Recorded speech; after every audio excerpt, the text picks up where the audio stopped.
Hey everybody, welcome back to another Diecast review. Today we are taking a look at Tyler Reddick's Cheddar's Chevy Camaro. This is the car he almost won with at Homestead early in the year. The only reason I know that is just because I think it looks good, but we're going to go ahead and take a look at it here today. It is the metal chassis 1/64th, so we're going to go ahead and start with the box. You can see on the box, actually a kind of a neat, and I guess beneficial change is the RCR and Tyler Reddick's name getting to be on here.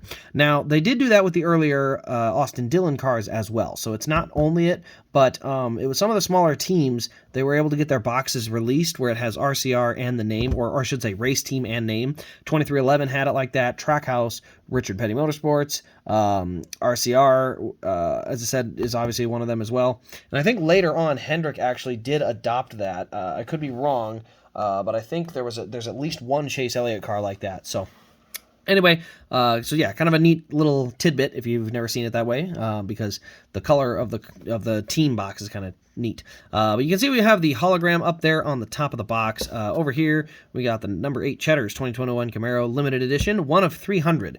I believe that is the correct number. 300 metal chassis 1/64th is the total amount. Not a lot for 1/64ths, but they did make the plastic chassis, so there's other versions out there. This is just kind of like the elite, if you will, of 1/64th. So anyway, that's our box. Let's go ahead now and zoom in on the car and get a nice good look at it. So you can see right off the bat, we've got our number 8 leaning forward. We got kind of a carbon fiber look going on the bottom half of the left side. You can see these little, I don't know what they are. They're like little Cheddar's logos in the background. I don't know what they are. They look like crescent rolls or croissant rolls. Croissant? Is that how you say it? You weird people over there across the pond. I could be wrong. But no, I think it's over here we call them crescent rolls, or in Iowa, literally people say crescent rolls. So, you know, it's said different everywhere. But I believe that's what's in there. We got Cheddar's over here on the back of the car. We got Caterpillar, Bet MGM, Allsco uniforms. We also have Red Cap and another couple sponsors down there. Can't read them. We do have the ethanol ring, Reddick on front and rear window. Number 8 leaning forward up here on the roof, along with Cheddars.com.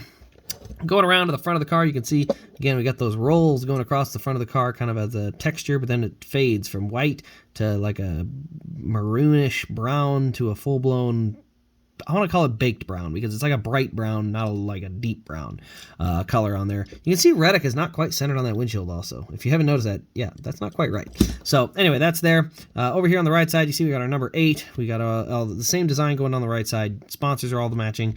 We also have the medium-sized spoiler over here, so it's not the short one from, you know, the earlier Chevys, and it's not super tall like the 2019 Mustang, so nice and in the middle. Over here on the back, you see we got Cheddar's along, here we go. There you can kind of see the carbon fiber-ish. It's not actually carbon fiber, it's like a stripe, like black with a bunch of stripes across the back of the car here. So that's something that's kind of unique to this car, I guess. I haven't noticed it on a bunch of cars and stuff like that, but overall, really decent paint scheme. I think it's the first Tyler Reddick in the metal chassis to come out yet this year, so it is nice to finally have a Tyler Reddick car on board, but it did take quite a while to get it in here, so.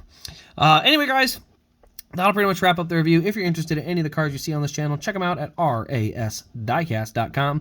That is where anything that is available can be found. That's how you support the channel.